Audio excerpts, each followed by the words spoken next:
Baik Bapak Ibu, pada pagi hari ini dan adik-adik semua, saya berbagi saja Bapak Ibu, berarti bukan tadi punten ya Bu Dia, bukan expert di bidangnya, tetapi ingin sharing ya apa yang sudah kami lakukan terkait dengan riset area di ICT yang diterapkan untuk bidang pertanian ya. Ini merupakan agenda riset yang banyak kami kerjakan di Institut Pertanian Bogor, seperti itu. Bapak Ibu semua, ini adalah kontak saya.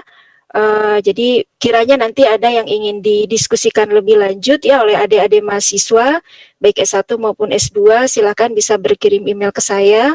Kemudian juga bisa join dengan saya ya, follow saya di ResearchGate dan LinkedIn ya, saya ada di sana. Ini mohon maaf saya tidak ada di Instagram ya Bapak Ibu, saya adanya di ResearchGate dan di LinkedIn. Seperti disampaikan Prof. Tati, saya bekerja di Departemen Ilmu Komputer FMIPA IPB. Bapak Ibu, riset area saya tadi disinggung oleh Prof. Tati lebih banyak di spatiotemporal data mining dan data warehousing, dan juga decision support system khususnya di bidang pertanian dalam arti luas. Agenda riset saya sebetulnya yang besar saat ini adalah terkait dengan kebakaran hutan dan lahan ya, forest and land fire di Indonesia, dan juga terkait dengan smart farming. Ini izin sharing beberapa proyek riset yang sekarang sedang dikerjakan. Sebelumnya mohon izin Bu Dia kalau saya terputus, mohon nanti di WA ya Bu ya, suka terputus tiba-tiba. Jadi Bapak Ibu, saya sekarang sedang mengerjakan beberapa penelitian yang utamanya adalah terkait dengan kebakaran hutan dan lahan. Jadi ini adalah kerjasama ya dengan Kementerian Kehutanan dan Lingkungan Hidup dalam mengembangkan yang namanya aplikasi patroli terpadu Karhutla, yang kemudian kami integrasikan dengan bisnis analitik ya untuk mengelola data dari lapangan terkait dengan pencegahan Karhutla. Ini ada 2 bentuk aplikasi yang sedang kami bangun, dan ini sudah selesai yang aplikasi mobilenya. Ini hikmahnya ini ya bekerja secara daring. Nanti siang kami workshop ya dengan para tim patroli terpadu di wilayah Sumatera. Jadi pagi di Jogja begitu ya, siang sudah pindah gitu ke wilayah Sumatera. Kemudian ini yang menarik juga Bapak Ibu semua, ini terkait dengan bagaimana pergerakan kabut asap begitu ya kalau kita menemukan lokasi titik kebakaran. Jadi ini ada Haze Trajectory Application, ini juga sedang kami kembangkan. Ini bekerja sama dengan peneliti dari Leeds University. Kemudian terkait dengan pertanian, ini yang sedang jalan saat ini Bapak Ibu, nanti akan di-share sedikit. Jadi kami sedang punya pekerjaan untuk membangun sistem kesuaian lahan untuk bawang putih begitu ya, karena bawang putih ini kita masih 90% lebih itu masih impor gitu ya. Jadi ada program pemerintah ingin mengurangi nilai import ini. Nah, ini salah satu agenda yang kami sedang kerjakan. Kemudian yang sedang dikerjakan juga adalah membangun aplikasi spatial online analytical processing untuk komoditas pertanian Indonesia. Ini juga sudah jadi aplikasinya dan sedang dilakukan enhancement lah, pengembangan seperti itu. Ini sekilas terkait dengan kegiatan riset saya. Selain riset, Bapak Ibu, saya juga mengerjakan kegiatan administratif begitu ya. Saya sekarang mengelola program pasca sarjana ilmu komputer di IPB. Baik Bapak Ibu, ini adalah agenda kita pada pagi hari ini. Jadi kita akan mereview ya, dan tadi sharing berbagi saja, diawali dengan kita lihat apa sebetulnya pengertian dari smart agriculture, kemudian ada istilah lain, ada precision farming gitu ya. Kemudian nanti kita lihat teknologi apa saja sih yang tentunya erat kaitannya dengan bidang kita ya, yang kemudian diterapkan di dalam pertanian cerdas. Kemudian big data di dalam pertanian, kemudian ada machine learning dalam bidang pertanian, dan nanti di sesi kedua saya ingin sharing pekerjaan-pekerjaan yang sedang kami kerjakan dan telah kami kerjakan dalam menerapkan algoritma-algoritma machine learning untuk bidang pertanian. Pak Ibu dan adik-adik mahasiswa, nah mungkin bertanya kenapa harus smart agriculture begitu ya?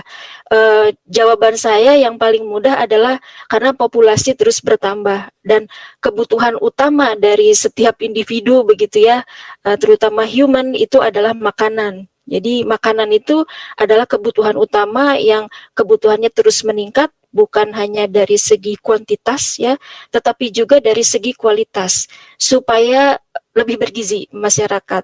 Jadi riset di dalam bidang pertanian itu akan terus berkembang selama makhluk hidup itu ada begitu ya Bapak Ibu. Jadi ini catatan dari BPS ya, kalau kita lihat jumlah penduduk Indonesia itu di per September 2020 ini setelah sensus terakhir kemarin BPS itu mencapai 270 lebih juta jiwa. Dan tentunya tadi kebutuhan utama dari mereka adalah produk pertanian. Jadi ke depan yang diinginkan adalah bagaimana meningkatkan kuantitas produk pertanian untuk mencukupi kebutuhan masyarakat. Kemudian yang bergizi seperti apa, yang nilai nutrisinya lebih banyak daripada yang ada sekarang. Di sisi lain adalah lahan pertanian yang terbatas dengan meningkatnya populasi begitu ya. Di seluruh dunia ini growing population, ada beberapa negara yang datar begitu pertumbuhannya. Nah, pertumbuhan populasi ini mendorong juga kebutuhan penggunaan lahan. Jadi isu dari land use land cover change ini juga menjadi isu besar, di mana lahan-lahan pertanian ini dikonversi ke dalam kebutuhan untuk yang lain seperti industri dan sebagainya. Ini yang mendorong kenapa pertanian yang tradisional harus mulai bergeser ke mungkin ke precision farming dan bahkan ke smart agriculture. Nah, pandemi COVID-19 Bapak Ibu, ini mempercepat begitu ya, mempercepat terbentuknya lingkungan smart ya, lingkungan digital saat ini. Ini saya dapatkan ini Bapak Ibu dari laporan liputan 6. Ini kita coba lihat di sini sektor-sektor apa saja begitu ya yang kemudian terdampak oleh COVID-19. Yang kemudian tertekan dan sulit bertahan ini adalah bidang pertambangan begitu ya, kemudian ekspor barang. Yang meningkat itu adalah pangan ya Bapak Ibu, kebutuhan makanan. Kemudian kebutuhan produk-produk kesehatan begitu ya. Kemudian ICT. Nah, sekarang ini ya yang kita di bidang kita ini dengan COVID-19 ini menjadi dipercepat perkembangannya. Kemudian nah yang bertahan apa? Ini adalah pertanian dalam arti luas. Jadi mulai dari perkebunan, peternakan, kehutanan, perikanan, ya, kemudian pertanian itu sendiri. Ini adalah sektor-sektor yang bertahan di pandemi COVID ini. Yang lain menurun, ini bertahan. Bahkan tadi kebutuhan food ya yang lebih bergizi gitu ya, ini semakin meningkat di era pandemi COVID ini. Jadi kemarin saya lihat di berita ya Bapak Ibu dari Kementerian Perekonomian dan Kominfo, waktu itu ada sesi digitalisasi di era COVID ini apakah nanti akan berakhir setelah COVID selesai. Ternyata prediksi beliau tidak, akan terus diaplikasikan di kehidupan kita begitu ya, sehingga bidang kita ini akan terus memberikan kontribusi dalam pengembangan teknologi digital di Indonesia, termasuk diantaranya di area atau di bidang pertanian. Ini yang memotivasi kenapa sih kita perlu mengembangkan smart agriculture. Nah, ini pergerakan ya Bapak Ibu, jadi evolusi teknologi di bidang industri dan bidang pertanian saya coba ambil dari referensi ini, nanti adik-adik mahasiswa bisa mendownload, ini jurnalnya baru ya 2020, saya ambil dari Sensor. Kalau yang atas ini adalah evolusi dalam bidang industri, nah yang bawah ini adalah evolusi dalam bidang pertanian. Nah, di kita di Indonesia yang saya amati ya kita berada di beberapa area ya, saya kira masih banyak area di pertanian kosong begitu ya, di sini masih menggunakan bajak begitu ya, menggunakan sapi atau kerbau untuk membajak sawah begitu ya. Di revolusi industri 1.0 motorisasi sudah mulai digunakan. Jadi bajak sudah mulai dilengkapi dengan motor, dengan mesin-mesin diesel begitu ya, supaya mengurangi kebutuhan tenaga kerja manusia. Itu di nomor 1 ini. Ini mohon maaf pointernya hilang. Oh ada ya kecil di sini Bapak Ibu. Di mekanisasi bagaimana?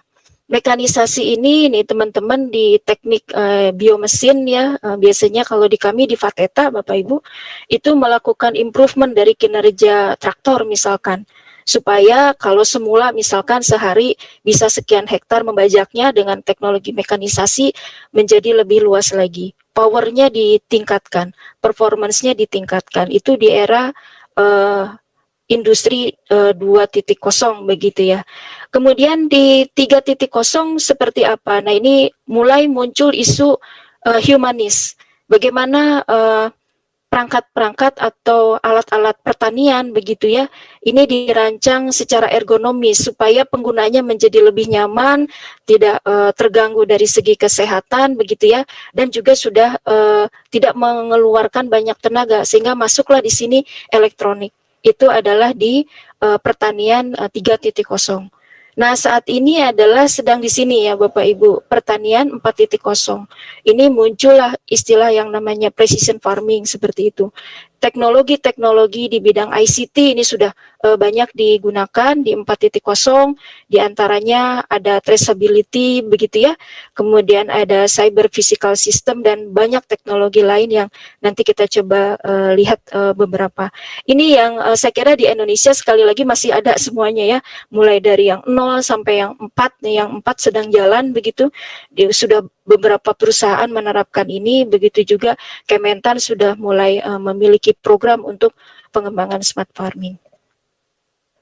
Nah, ini Bapak Ibu mungkin kita lihat dari pengertian terlebih dahulu. Smart farming ini adalah teknologi yang muncul di era industri 4.0, mengacu kepada slide sebelumnya. Tujuannya adalah untuk mengembangkan pertanian modern. Nama lainnya agriculture 4.0 seperti itu. Jadi ada smart farming dan agriculture 4.0 itu merupakan istilah yang sama. Ini merupakan evolusi dari precision farming. Kita coba nanti lihat ya, apa fokus di smart agriculture, kemudian ada apa fokus di precision farming. Nah, smart farming ini lebih luas Bapak Ibu cakupannya dibandingkan dengan precision farming, karena smart farming ini areanya adalah mulai dari lahan, ladang begitu ya, sampai ke meja makan. Jadi jauh rentangnya ya, sangat lebar sekali rentangnya. Jadi mulai dari farm ya seperti ini sampai ke meja makan seperti ini ya, cakupan dari smart farming. Mulai dari memonitor hasil pertanian, kemudian memetakan lahan pertanian, kemudian manajemen irigasi supaya otomatis nggak capek begitu ya. Jadi kalau yang di urban farming itu ada namanya irigasi tetes ya, kebetulan di rumah ini ada greenhouse ya Bapak Ibu, ada 3 greenhouse itu menggunakan itu ya apa, alat otomatis lah ya seperti itu untuk pengairan gitu ya, supaya tidak capek lagi menyiram.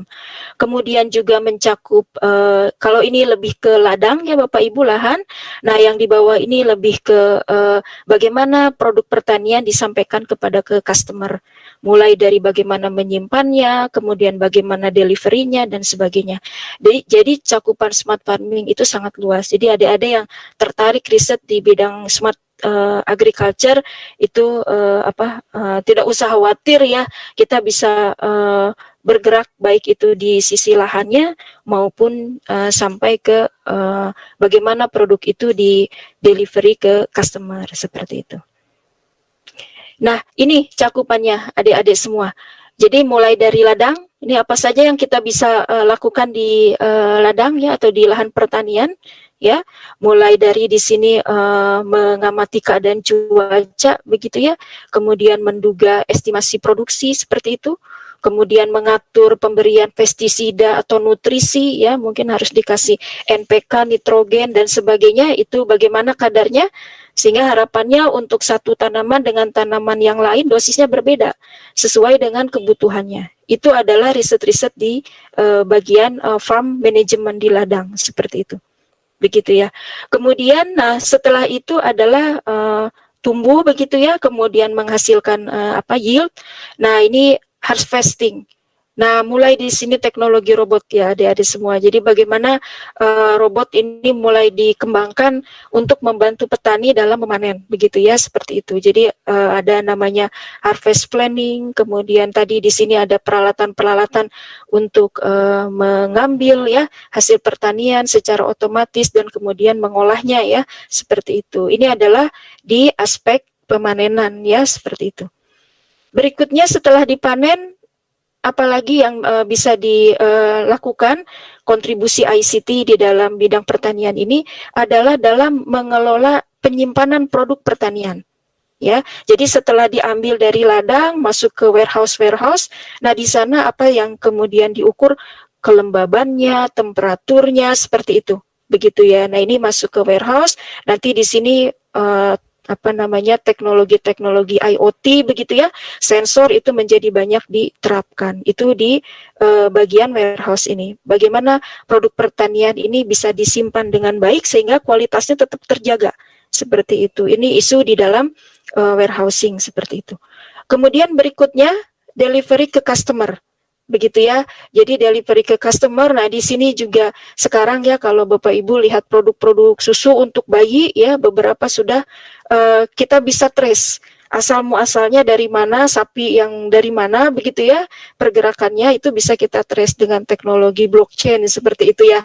Nah, ini adalah di bagian delivery to customer, shippingnya bagaimana begitu ya, supaya tadi produk kualitasnya tetap terjaga ya, buah tidak menjadi turun rasanya misalkan ya, seperti itu. Kemudian kalau sapi tidak stres sapinya berjalan dari Jawa ke Jakarta gitu. Nah, gimana supaya sapinya tidak stres seperti itu? Maka perlu dikontrol.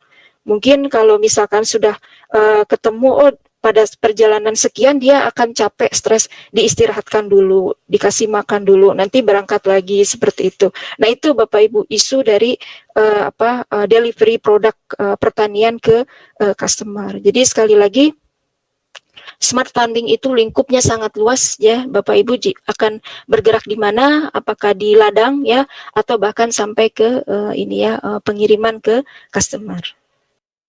Nah, ini adalah definisi dari agriculture. Saya ambil dari beberapa sumber, dari 2 sumber. Yang pertama adalah menurut Magetto et al. 2020 ya, silakan Bapak Ibu nanti mendownload papernya ya. Smart farming ini adalah teknologi yang bertujuan untuk mendapatkan pengetahuan presisi dari kegiatan pertanian di lahan. Jadi fokusnya lebih banyak di lahan. Jadi kalau precision agriculture itu lebih banyak bergerak di sini Bapak Ibu, farm management, kemudian harvest. Jadi lebih banyak di sini ya, di 2 area ini. Kemudian tujuannya apa? Supaya bisa dilakukan proses kontrol dengan lebih on time, tepat waktu seperti itu. Jadi dipanen tepat waktu, diberikan dosis pupuk yang sesuai seperti itu. Itu yang dimaksud dengan presisi di sini. Berikutnya saya ambil dari definisi Precision Agriculture and Future of Farming in Europe 2019. Jadi ini forum ini memberikan definisi seperti ini. Yang dimaksud dengan precision farming atau nama lainnya adalah precision agriculture, merupakan konsep pertanian modern menggunakan teknologi digital. Tujuannya untuk melakukan monitoring dan mengoptimasi proses produksi pertanian seperti itu. Itu adalah definisi dari smart farming. Nah, bagaimana dengan smart farming itu sendiri ya? Ini mohon maaf tadi precision farming ya, atau precision agriculture. Berikutnya lanjutannya atau evolusinya yang kita sebut dengan smart farming. Ini saya mengambil definisi Bapak Ibu dari 2 sumber ini. Yang pertama dari Wolfert 2040. Jadi smart farming ini adalah penggunaan aplikasi dan layanan ICT yang kaya dengan data ya, seperti itu. Layanan ini memiliki karakteristik dia harus smart, makanya namanya smart farming seperti itu.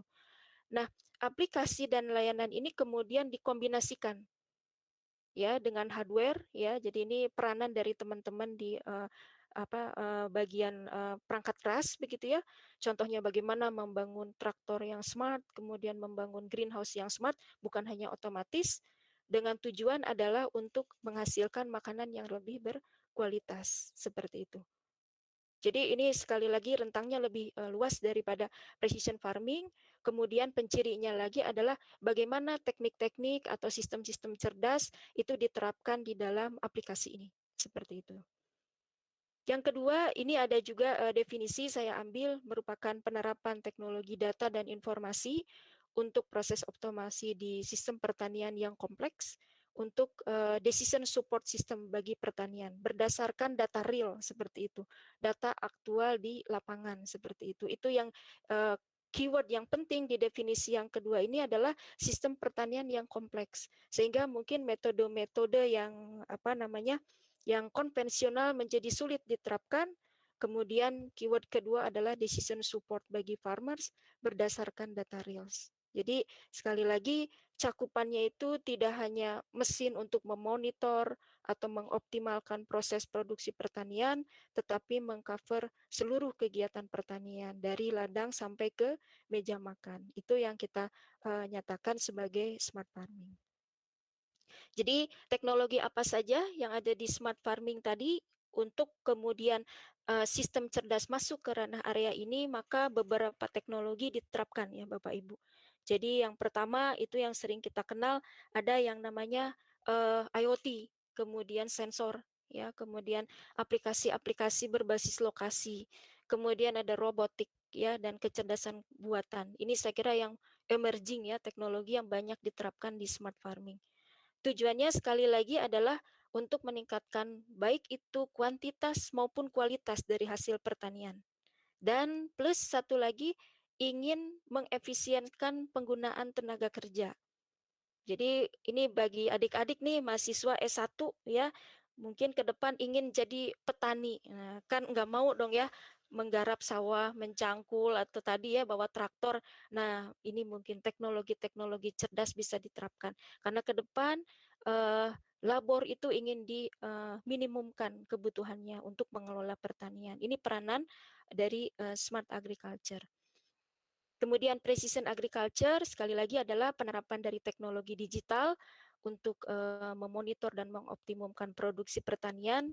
Jadi di sana tujuannya adalah untuk mengukur dan menganalisis kebutuhan tanaman dan lahan pertanian. Jadi kembali fokusnya kalau precision agriculture itu lebih ke dua sektor yang pertama ya Bapak Ibu, crops-nya itu sendiri dan lahan pertaniannya.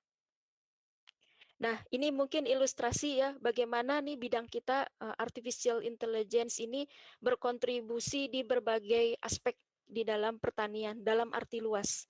Begitu ya. Jadi mulai dari hulu sampai ke hilir ya. Jadi ini ada farmer ya atau petani mungkin mengalami masalah apakah mungkin jadi kering atau sawahnya terendam begitu ya, seperti itu.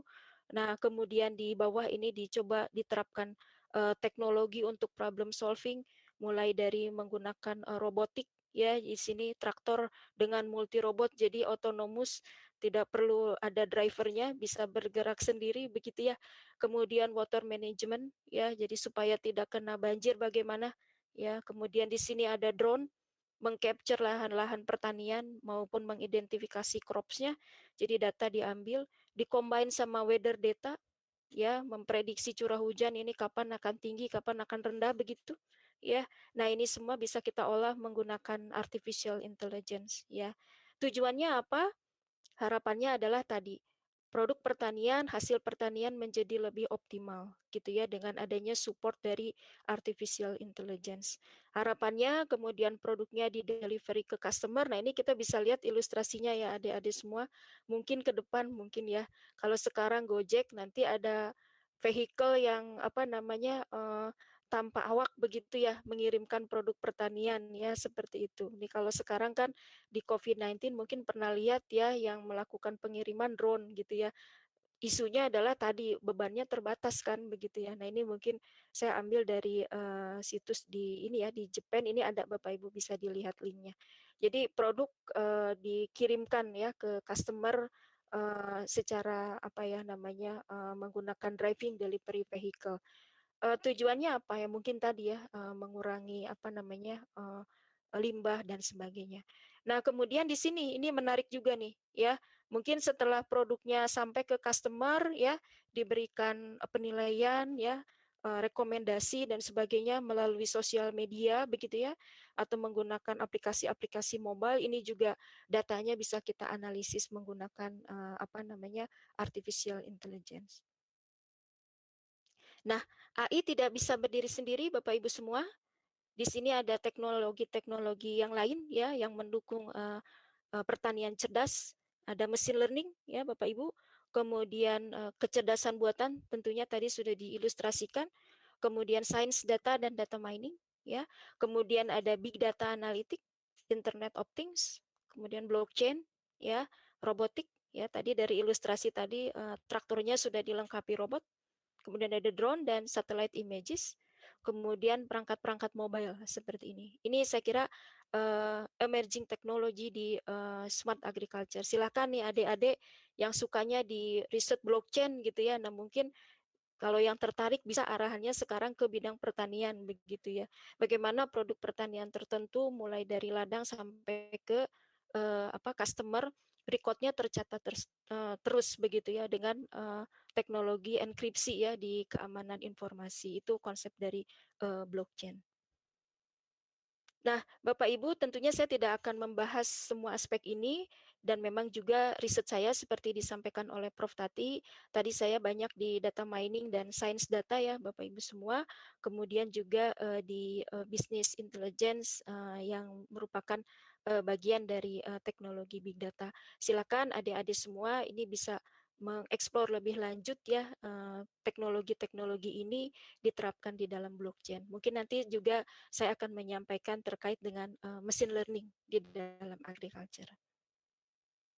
Kalau kita lihat area di dalam smart farming ya, ini ada 6 ya Bapak Ibu semua.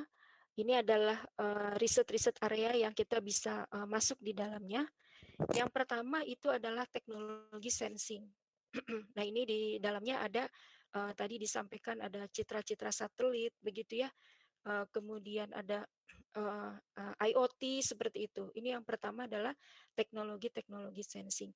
Yang kedua teman-teman di software engineering tentunya sangat dibutuhkan peranannya ya, mengembangkan software application untuk smart farming. Kemudian teman-teman di network and communication ya juga sangat diperlukan karena sekarang isu interoperability antar aplikasi di pertanian juga menjadi isu penting.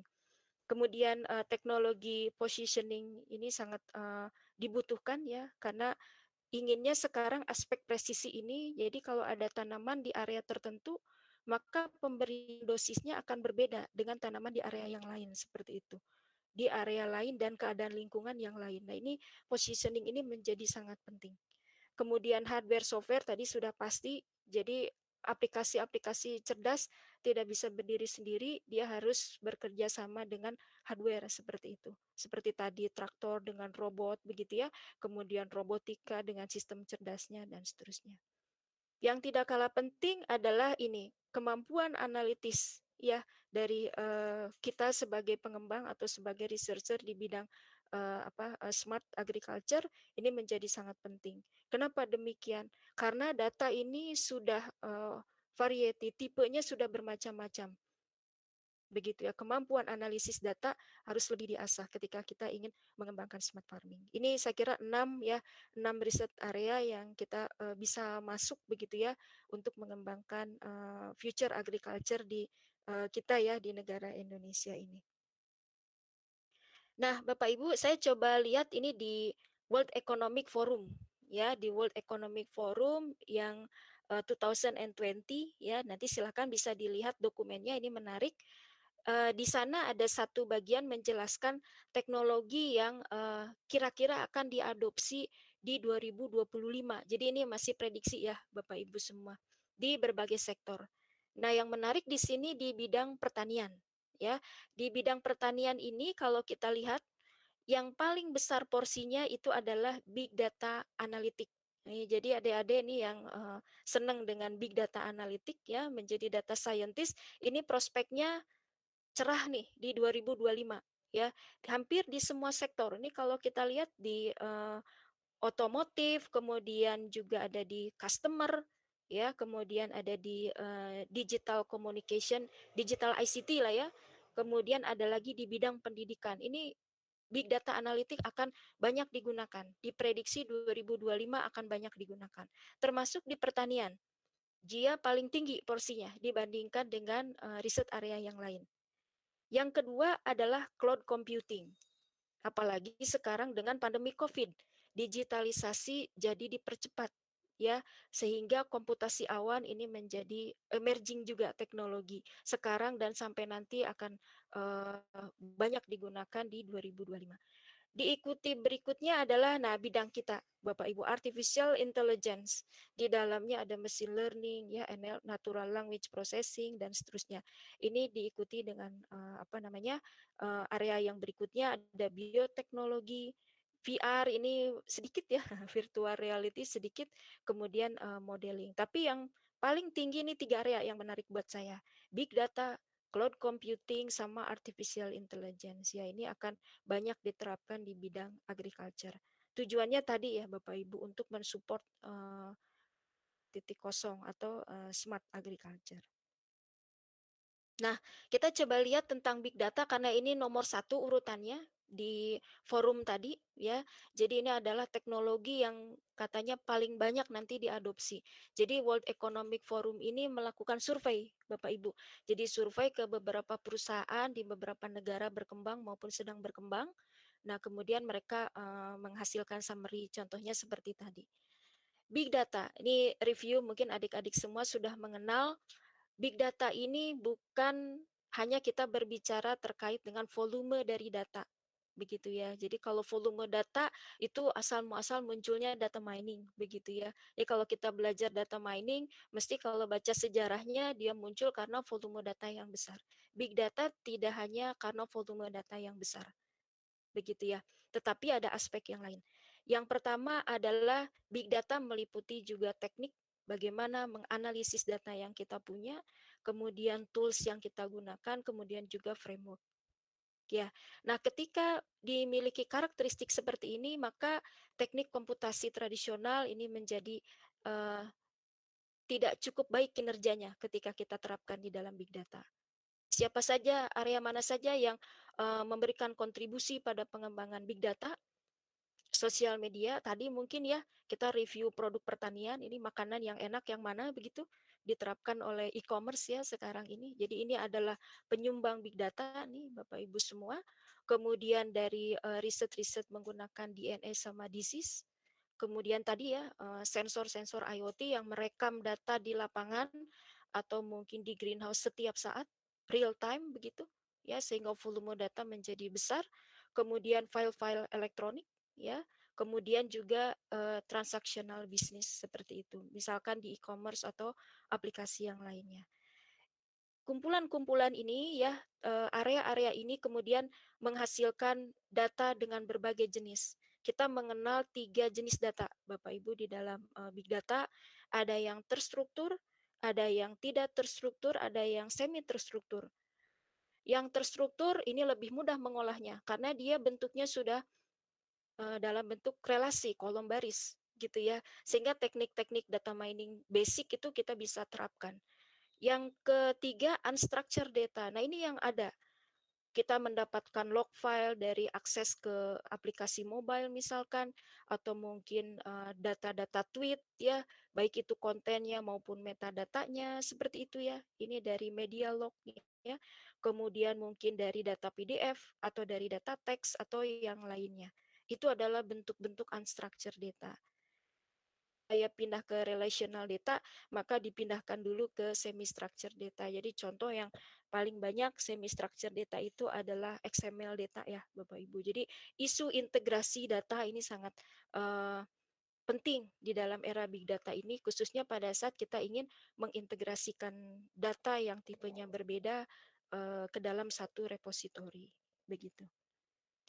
Nah, ini karakteristik dari big data. Ini saya kira Bapak Ibu sudah mengetahui ada 4 V gitu ya. Ada volume tadi sudah disampaikan dengan berbagai macam teknologi ya, baik itu dari perangkat mobile ya, kemudian juga dari sosial media dan sebagainya, ini menghasilkan volume data yang besar. Kemudian variety yaitu different type of data. Tadi ya Ada yang bentuknya log file, ada yang bentuknya teks, ada yang bentuknya spreadsheet, ada yang sudah dalam bentuk database relasional dan sebagainya. Bentuk multimedia, nah ini kita sebut dengan variety. Velocity. Nah, di bidang pertanian, velocity ini kemudian menjadi isu penting karena perangkat-perangkat smart yang disimpan di ladang maupun di greenhouse misalkan menghasilkan data secara real time. Jadi bagaimana data kita olah ya, ketika hasil pengolahan sebelumnya kita kemudian update berdasarkan data yang masuk. Ini adalah stream data. Ini yang kita katakan sebagai velocity di dalam isu big data. Berikutnya adalah veracity, seberapa akurat begitu ya data ini yang kita miliki ya. Data yang kita miliki. Jadi isu uncertainty ini menjadi sangat penting di dalam big data. Nah, tantangannya apa terkait dengan uncertainty ini? Kemampuan kita menganalisis data. Jadi peranan praproses data ini Bapak Ibu menjadi sangat penting ya di isu terkait dengan veracity ini. Sehingga data yang kita hasilkan itu sudah clean ketika masuk ke dalam modul-modul analitik menghasilkan output yang bisa dipercaya seperti itu. Itu yang kita sebut dengan isu veracity di dalam big data. Nah, cloud computing, big data, tadi teknologi yang akan diadopsi di 2025 bukan hanya di agriculture, ini di berbagai bidang. Jadi nomor 2 itu adalah nomor 1 adalah cloud computing, kemudian big data analytic. Perkembangannya kita bisa lihat ya ini. Jadi data 2018, kemudian ini ada data 2025. Nih sekilas dari sini Bapak Ibu ada yang tidak berkembang begitu ya, teknologi-teknologi yang tidak berkembang atau perkembangannya sedikit gitu ya. Tapi yang cukup banyak ini perkembangannya tadi ya, big data, kemudian ada cloud computing. Ini saya kira Bapak Ibu kembali bisa lihat di World Economic Forum. Nah, sekarang kita lihat alat analitis untuk big data. Big data saudara dekatnya adalah science data. Dan ini adalah riset-riset area atau teknologi-teknologi yang bisa kita adopsi untuk mengelola big data, termasuk tentunya yang dihasilkan dari pertanian. Ini ada artificial intelligence, di dalamnya ada machine learning, jadi part of artificial intelligence itu di dalamnya salah satunya adalah machine learning. Kemudian di dalam machine learning sekarang yang sedang banyak sekali digunakan adalah deep learning, gitu ya. Nah, ini bersaudara dekat ya dalam mengelola big data dengan science data. Di dalam science data ini ada beberapa riset area. Yang pertama adalah data analisis. Ini beda di belakangnya ya Bapak Ibu, SIS dengan TIC. Ini kalau SIS ini di sini kita melakukan cleansing data. Satu bentuk ke bentuk lain tadi supaya mudah diolah. Dari tidak terstruktur kita konversi ke dalam bentuk unstructured dulu, semi dulu mungkin, baru kemudian terstruktur. Kemudian kita melakukan pemodelan, itu analisis. Lebih jauh, kalau kita sampai mendapatkan meaningful pattern dari data, kita melakukan discovery, kemudian kita melakukan prediksi, maka kita melakukan analitik. Dan salah satu tools atau teknik yang banyak digunakan untuk kebutuhan analitik adalah data mining. Ini karena riset area saya di sini ya Bapak Ibu. Jadi data mining adalah salah satu core di dalam data science yang kita bisa gunakan bersama dengan artificial intelligence. Machine learning banyak kita gunakan dalam mengembangkan data mining system ya Bapak Ibu di sini. Machine learning sebagai contoh nanti kita akan share beberapa yang sudah dilakukan. Begitu juga deep learning. Deep learning ini banyak kita terapkan juga dalam mengembangkan data mining system. Ini adalah teknologi-teknologi yang kita bisa terapkan dalam mengelola big data khususnya dalam pertanian. Nah, ini beberapa hal yang menjumbang volume data dan variety data di dalam bidang pertanian. Kalau saya sendiri risetnya banyak di sini Bapak Ibu di satellite images begitu ya. Jadi mengambil data citra Landsat atau Sentinel untuk mapping lahan tertentu misalkan. Kemudian ini juga penyumbang data bervolume besar dari drone. ya seperti itu citra dari drone atau mungkin drone dengan tas tertentu ini untuk menyiram tanaman misalkan. Kemudian perangkat-perangkat IoT untuk mengukur suhu, kelembaban begitu ya di greenhouse misalkan seperti itu. Nah ini juga penyumbang data bervolume besar. Atau tadi e-commerce ya, ini sekarang di pandemi COVID beli sayuran kalau bisa jangan ke pasar begitu ya, menghindari kontak dengan pembeli lain dan penjual.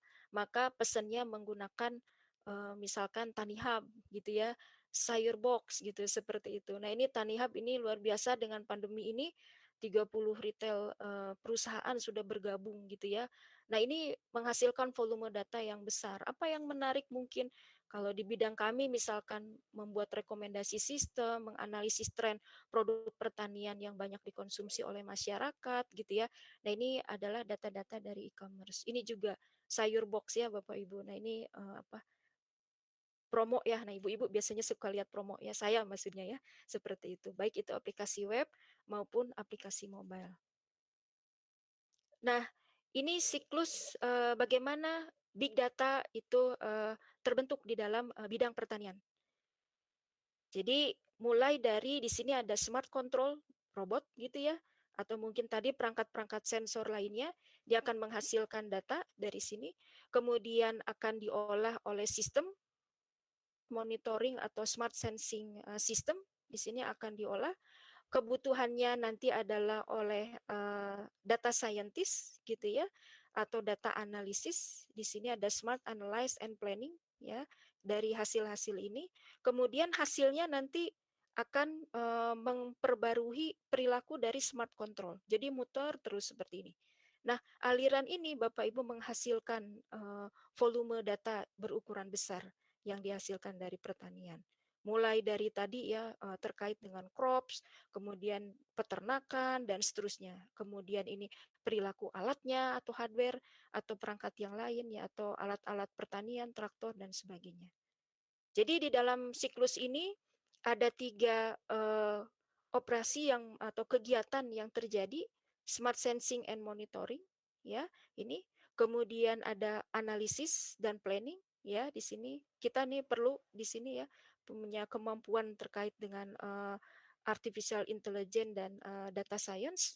Kemudian tadi smart control on farm operation di sini. Ini muter terus seperti ini. Sekali lagi isu yang muncul dari sini adalah big data, kemudian interoperability. Bagaimana satu sistem dengan sistem yang lain bisa berkomunikasi, walaupun mungkin mereka punya lingkungan pengembangan yang berbeda, punya operating system yang berbeda dan sebagainya. Dengan adanya kesepakatan atau protokol mereka bisa berdiskusi satu sama lain. Ini adalah isu di dalam siklus big data dalam smart farming. Nah, aspek yang kedua yang ingin disampaikan ini adalah machine learning. Machine learning tadi merupakan satu area riset yang muncul di dalam artificial intelligence. Jadi bagian dari artificial intelligence di dalamnya ada machine learning yang kemudian banyak digunakan pada saat mengembangkan data mining system. Ya, ini sedikit review apa itu machine learning. Machine learning ini tadi di slide sebelumnya disampaikan merupakan area atau aplikasi dari kecerdasan buatan untuk menghasilkan model atau sistem melalui proses learning pada data. Seperti itu. Jadi proses learn from data. Learn from data ini dilakukan tanpa arahan dari user. User ini paling memberikan semacam threshold dan seterusnya, tapi tidak bisa mengatur proses pembelajaran. Seperti itu. Nah, diharapkan dengan adanya machine learning, ya perangkat-perangkat smart kita bisa mengupdate perilakunya.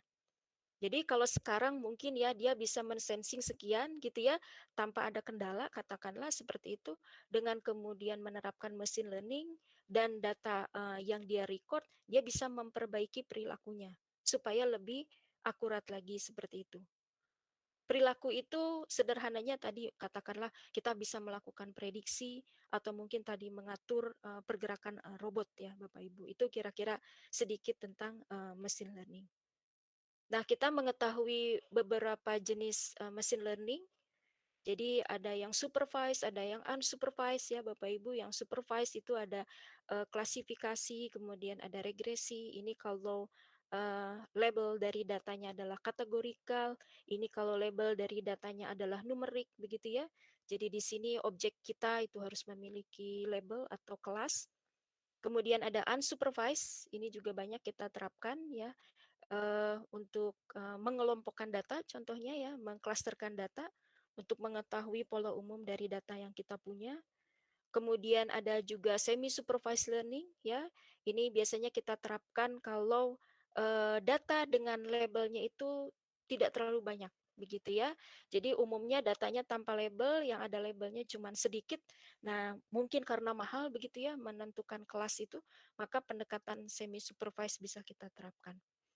Atau evolutionary gitu ya, ini katakanlah menggunakan pendekatan GA dan sebagainya. Ini juga banyak diterapkan di bidang pertanian. Berikutnya yang banyak juga diterapkan itu adalah pendekatan ensemble ya Bapak Ibu. Jadi ada beberapa model ya, model katakanlah klasifikasi atau model prediksi. Kemudian dari model itu dilakukan namanya apa ya, semacam perakitan supaya menghasilkan model yang baru dengan akurasi yang lebih baik seperti itu.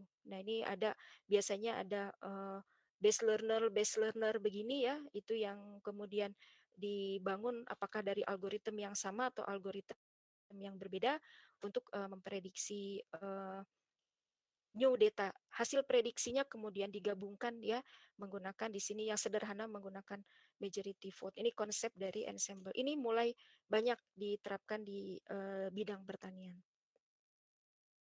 Ini sekilas bagaimana penerapan mesin learning di bidang pertanian.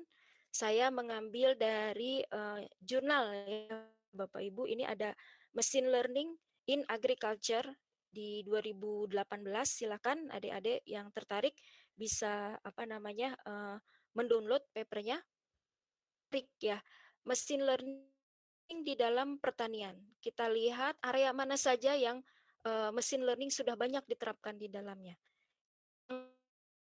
Paling besar itu adalah yang hijau, kasih penyakit di dalam tumbuhan begitu ya, seperti itu, atau tadi nutrisi dari lahan untuk meningkatkan kualitas dari tanaman begitu ya. Nah, itu di area ini.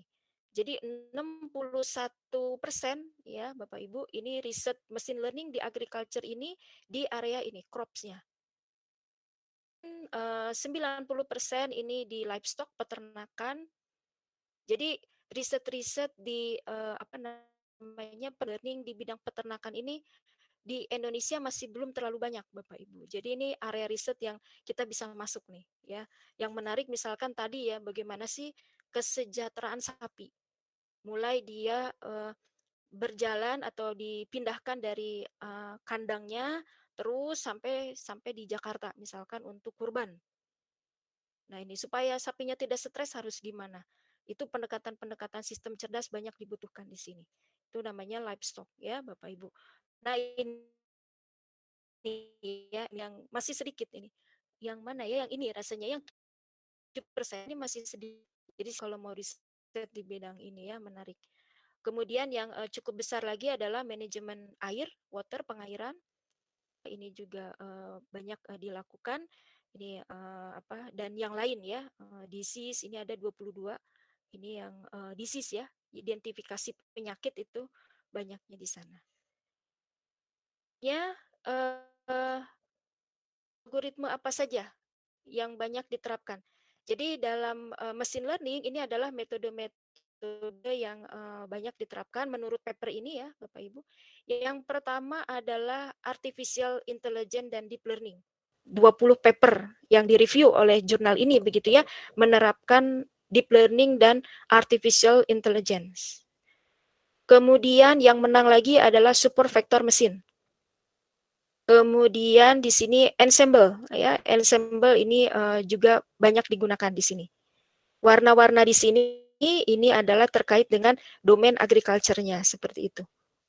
Kita bisa lihat juga deep learning itu salah satunya banyak diterapkan untuk identifikasi disease, penyakit.